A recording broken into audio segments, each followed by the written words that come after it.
Bonjour à tous et bienvenue sur Séphiroth et compagnie. Je vous retrouve pour continuer notre conte du Homère et cette fois-ci je vais vous parler de la sphira de Tiferet. Donc la sphira qui est au cœur de l'arbre des Séphiroth. Donc vous comprenez, bon, la chaîne ne s'appelle pas par hasard Séphiroth et compagnie, puisqu'en fait j'ai moi-même beaucoup travaillé avec chacune des énergies qu'il y a dans cet arbre et qui sont ces énergies constitutives à la fois de la manière dont le monde fonctionne, mais également des énergies que l'on contient en nous. Donc on aura l'occasion un petit peu d'y revenir. Et aujourd'hui, pour situer un petit peu les choses, donc Tiferet, c'est la sphira qu'on va traduire un petit peu par, il y a différents mots, parce qu'en fait ce sont des concepts, donc vous pouvez le traduire par l'harmonie, par l'équilibre. Et on va mettre également cette sphira en lien avec la notion de vérité, même si ça n'est pas le mot pour dire vérité, mais il n'empêche que vous allez voir à quel point trouver cet équilibre est en lien avec la notion de vérité de Hémet. La chose que je peux vous dire d'ores et déjà, c'est que l'harmonie, l'équilibre, c'est quelque chose qui finalement se réinvente constamment. Pourquoi? Parce que la vie est en mouvement permanent, on est amené à se reposer sans cesse des questions, à se repositionner, à rechercher constamment notre justesse, la justesse dans la relation, la justesse dans les décisions qu'on va devoir prendre pour nous. Est-ce que je continue dans ce travail? Est-ce que j'ai envie d'en changer? Comment est-ce que je peux faire évoluer mon couple, la relation? Donc en fait, constamment, on est dans cette recherche d'équilibre.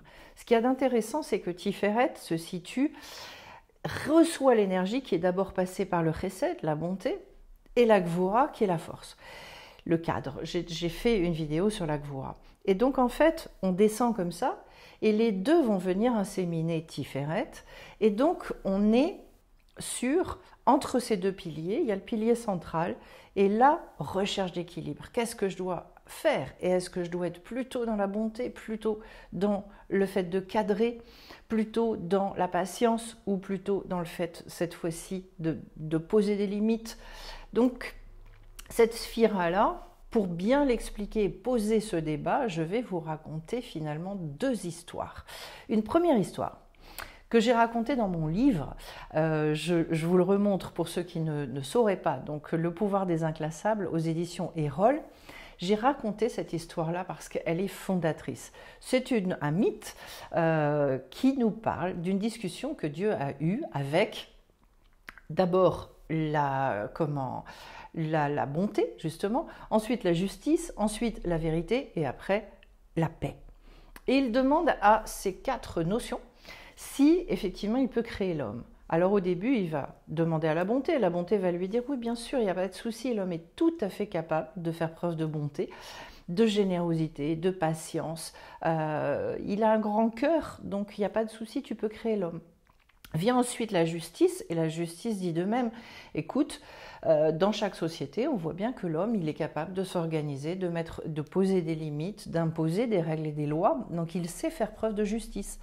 Et puis arrive la vérité, et là la vérité va avoir une réaction totalement différente, et va dire, non mais alors là, si on pense que l'homme est capable, lui, d'énoncer, de trouver la vérité, ça n'est même pas la peine.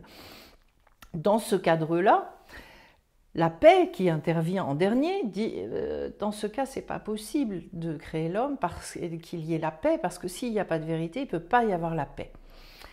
Petite chose et petite aparté intéressante, c'est déjà de constater que finalement, dans un temps de grande désinformation comme on vit, à quel point justement il y a cette instabilité, instabilité qui a toujours existé dans l'histoire, mais à quel point la base de cette incapacité d'arriver à la paix, au shalom, vient du fait qu'il y a énormément de mensonges et qu'on n'a pas accès objectivement à la vérité de tout ce qui se passe. Voilà, c'était une aparté, mais qui est assez intéressante dans les temps que nous vivons. Et donc, Dieu se retrouve avec 2 contre 2. Et qu'est-ce qu'il fait à ce moment-là? Il va prendre la vérité et il va la jeter sur la terre. Ce qui peut paraître être un acte despotique et qui en fait ne l'est pas du tout, puisqu'en fait le but c'était quoi? C'est que quand la vérité arrive sur la terre, elle va observer, elle va regarder et elle va se rendre compte que la vérité qui semble si simple là-haut l'est beaucoup, beaucoup moins quand on arrive sur Terre, et que donc il existe une vérité relative. Alors c'est extrêmement intéressant, puisque c'est très en lien avec aussi tout ce que disent les sages, qui est le fait que la vérité ici est une vérité qui est non seulement plurielle, mais qui en plus appartient à chaque être humain. C'est-à-dire que chaque être humain détient une toute petite parcelle, une étincelle de la vérité, qui finalement ne peut être trouvée qu'à partir du moment où on tient compte de toutes les vérités cumulées de chacun. Donc voilà, la vérité dans ce cadre-là dit effectivement, à ce moment-là, l'homme est un chercheur de vérité. L'homme, il est capable aussi d'exprimer une forme de vérité. Donc oui, tu peux le créer. Et à ce moment-là, la paix dit, dans ce cas-là, effectivement, oui, tu peux créer l'homme et l'homme est créé. Voilà. Ça, c'est une première histoire qui est fondatrice et qui nous permet de comprendre beaucoup de choses non seulement dans les difficultés dans la relation humaine, mais également dans toutes les difficultés à construire une paix, une sérénité, une fraternité au niveau social, au niveau des sociétés entre elles, etc. Pourquoi? Mais parce que finalement, il y a énormément d'intolérance. Alors, au travers de cette histoire, on a compris une partie. Moi, je vais maintenant vous amener sur une deuxième histoire qui nous parle. Il y a deux écoles qui ont existé, deux grandes écoles, il y a à peu près 2000 ans, l'école de Hillel, le sage, et puis l'école de Shammai, qui était également un grand homme de Torah. Et donc les deux avaient des élèves, et les deux s'opposaient fréquemment, parce qu'en fait, ils étaient rarement d'accord. Et c'est ça ce qui est très intéressant aussi dans cette tradition, c'est-à-dire qu'on a beau ne pas être d'accord, il y a malgré tout, et on reconnaît une grandeur et une légitimité à chacun d'entre eux. Et donc, un jour, il y a un élève qui arrive dans un état d'esprit un petit peu particulier et qui est assez provocateur et qui va voir Shammai et qui lui dit « Voilà, moi je voudrais que tu m'apprennes toute la Torah pendant que je me tiens sur un pied. » Shammai lui répond « C'est absolument n'importe quoi ». Il se met un petit peu en colère en lui disant « Tu te fiches du monde, donc tu repars immédiatement de là d'où tu viens. De toute façon, il est parfaitement impossible d'apprendre toute la Torah de cette manière-là. » Donc la personne qui effectivement garde son état d'esprit se dit « Ok, lui m'a refusé, je vais maintenant aller voir du côté de Hillel. » Et Hillel va répondre, j'allais dire, aux antipodes de ce qu'a fait Shammai, c'est-à-dire qu'il va lui dire, écoute, ok, moi je relève le défi, je veux bien te dire comment résumer, entre guillemets, comment te trouver la substance de tout ça. Il va lui dire, écoute, il y a une chose, si tu veux véritablement commencer à apprendre la Torah et comprendre les mécanismes et les fonctionnements, dans ces cas-là, retiens une chose, ne fais pas à autrui ce que tu ne voudrais pas qu'on te fasse à toi-même. Donc cet élève est un petit peu interpellé et ça va l'amener derrière justement à commencer à se poser beaucoup de questions et il va commencer à ouvrir les choses et se rendre compte qu'en fait il y a beaucoup de profondeur derrière cette réflexion. On voit là deux réactions qui sont absolument aux antipodes. Est-ce qu'il y en a une qu'on va condamner en disant ça n'était pas à faire et l'autre, c'était à faire? Eh bien, dans le judaïsme, justement, ça n'est pas ce qu'on va faire. C'est-à-dire qu'il n'y a pas ce manichéisme. Au contraire, on va considérer que Shammai a réagi avec son tempérament. Et son tempérament, c'est un tempérament de Gvura, c'est un tempérament de Din, c'est-à-dire en fait, je suis dans la fermeté. Ça va correspondre à certaines personnes qui, à un moment, soit ont besoin de ça, soit ont le même tempérament, par exemple. Donc, de toute façon, c'est de cette manière-là qu'elles ont besoin d'apprendre et c'est de cette manière-là qu'elles ont besoin d'exprimer les choses. Et de l'autre côté, eh bien, en même temps, cette personne qui arrive malgré tout avec cette forme de provocation se retrouve, j'allais dire, coincée par Hillel. Et Hillel va ouvrir un champ et un chemin qui, si Hillel n'avait pas existé, cette personne-là, finalement, refermait les choses et ça va permettre d'ouvrir. Donc Hillel a aussi toute toute sa légitimité de réagir de cette manière-là, d'abord parce que ça correspond à son tempérament profond. Et là, on voit en fait le respect énorme de la manière de fonctionner de chaque être humain. Il n'y a pas de jugement ni sur la personne qui arrive, je dirais, dans cette forme de provocation, ni dans celui qui va lui mettre un coup de pied derrière en lui disant « fiche-moi la paix, pars parce que tu dis n'importe quoi », ni chez Hillel qui, lui, va ouvrir un chemin en s'y prenant avec ce que lui retient des choses. Donc finalement, la sphira de Tiferet, elle se situe aux confins de tout ça, au confluent, je dirais, de tout ça. C'est-à-dire en fonction de notre tempérament, en fonction des situations, en fonction aussi de la personne qui est en face. Et peut-être que la personne, elle avait besoin d'entendre à un moment donné de la part de Shammai et qu'elle exagérait, et que ce qu'elle demandait, ce qu'elle réclamait, c'était grosso modo du n'importe quoi. Donc vous comprenez que pourquoi est-ce que cet arbre il est si intéressant et si fondateur dans la vie d'une personne? Parce que si on se connaît, si on sait à quelle sphira on appartient, puisqu'on a et on représente une sphira plus qu'une autre, eh bien on va mieux comprendre ses réactions, on va mieux comprendre aussi toute la légitimité que nous avons à exprimer les choses d'une manière plutôt qu'une autre, sans s'en vouloir. Et parce qu'on va aussi pouvoir, je dirais, s'ancrer beaucoup plus facilement et retrouver l'équilibre en faisant comment?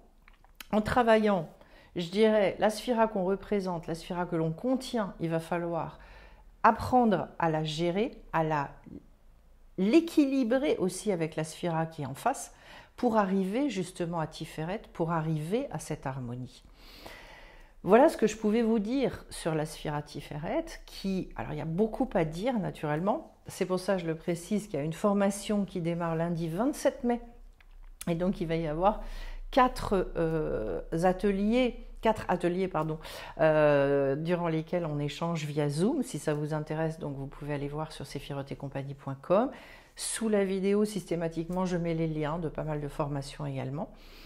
Et donc retenez bien que cette histoire d'équilibre, cette histoire d'harmonie, à quel point est-ce que c'est dépendant de chaque être humain, à quel point chacun d'entre vous a quelque chose à exprimer de tout à fait spécifique, et regardez un petit peu l'ouverture que ça vous donne. Quand on commence à raisonner comme ça, au lieu de dire ça c'est bien et ça c'est mal, au lieu de dire tu dois faire ça ou tu ne dois pas faire ça, ça remet la personne dans sa responsabilité, également dans sa liberté, et ça la relégitimise sur ce qu'elle ressent comme juste à l'intérieur d'elle.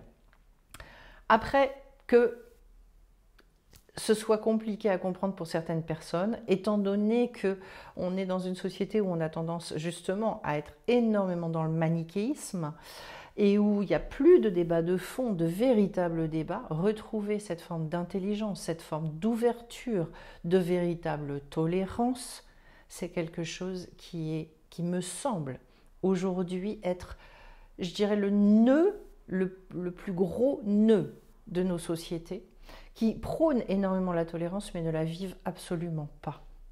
Alors on le voit tout particulièrement sur les réseaux sociaux, où finalement, dès qu'on n'est pas d'accord avec une pensée commune, admise, c'est extrêmement compliqué. Mais comprenez à quel point ça met les êtres en porte-à-faux, parce qu'en fait, être obligé de renoncer à sa justesse intérieure, c'est quelque part se couper de soi-même. C'est d'ailleurs un instrument de destruction énorme au niveau de l'individu, de réfuter le bien fondé de ses ressentis, de ce qu'il pense, de ce qu'il vit, au lieu de l'écouter et d'avoir une véritable discussion avec lui. Donc pour arriver à l'harmonie et à l'équilibre, vous comprenez bien qu'en fait, ça n'est que la juxtaposition de toutes les vérités très relatives de chaque être humain qui peuvent nous amener à créer et à découvrir une vérité qui est beaucoup plus vaste que nous-mêmes. Voilà, c'est comment, je dirais, un sujet passionnant. Il y a beaucoup à dire sur chaque sphira. Moi, je vous offre là juste une fenêtre qui amène à réfléchir, qui amène à se poser beaucoup de questions sur sa manière de fonctionner. C'est pour ça que toute cette semaine, on est sur cette sphira de Tiferet, en sachant, comme je l'avais expliqué là, sur la première vidéo, qu'en fait, chaque sphira se décompose avec les autres sphirotes. Donc il y a la bonté de cet équilibre, il y a la dureté, la fermeté de l'équilibre, il y a l'équilibre de l'équilibre, etc. On retrouve et ça se redécompose sur les 7 journées. Donc c'est très profond, c'est très puissant. Travailler avec ça, c'est petit à petit comprendre aussi où est-ce que on a des difficultés récurrentes et pourquoi est-ce que dans nos vies, il y a des blocages qu'on n'arrive pas à dépasser. Voilà ce que je peux vous dire. Avant de vous quitter, merci pour vos likes, merci pour vos petits messages. Je spécifie donc qu'il va y avoir mercredi soir l'atelier de la nouvelle lune. On démarre un nouveau mois, nouvelles énergies. J'ai fait d'ailleurs le tirage de la lune, mais également le tirage de la semaine, qui nous amène à nous poser vraiment des questions sur comment renouveler les énergies. Si ça vous intéresse, vous pouvez aller le voir. Et puis d'autre part, donc il va y avoir également, je le précise, le mercredi 15, une rencontre informelle via Zoom. Vous vous inscrivez par mail, vous me contactez, je vous envoie le lien. Et également du coaching de groupe qui va démarrer ce mois-ci. De mémoire, c'est le 22. Donc, si ça vous intéresse, c'est une manière donc d'échanger autour de certaines questions. Là, je vais commencer le coaching de groupe sur le thème de comment ne pas fusionner quand on est en conflit, quand c'est un peu difficile dans la relation. Comment est-ce que je ne me laisse pas absorber par ces énergies et finalement je me déconnecte de moi-même et je me retrouve comme paralysée, je ne peux plus avancer. Voilà, pour que à chaque fois dans la relation justement, on puisse à la fois être dans notre justesse à nous, puisqu'on vient d'en parler avec la sphira de Tiferet, dans notre vérité, tout en respectant la vérité de l'autre et continuer à construire au lieu d'amener des choses extrêmement négatives, de couper des relations, de se fâcher, de tout ça. Voilà. Ou de s'oublier, ce qui est très souvent le cas des gens que je rencontre. Eh bien écoutez, je vous souhaite plein de belles choses. Je vous retrouve bien vite sur la chaîne. Et puis, merci encore pour vos likes et puis pour vos commentaires. Bye bye.